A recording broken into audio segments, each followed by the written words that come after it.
पाहिले.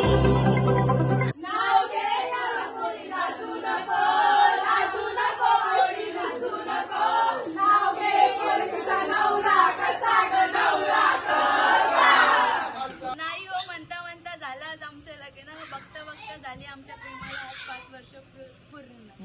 त्यांची लेक कडूनची सून रतनरावांचं नाव घेते, अहो बोलायला करते आजपासून सुरू.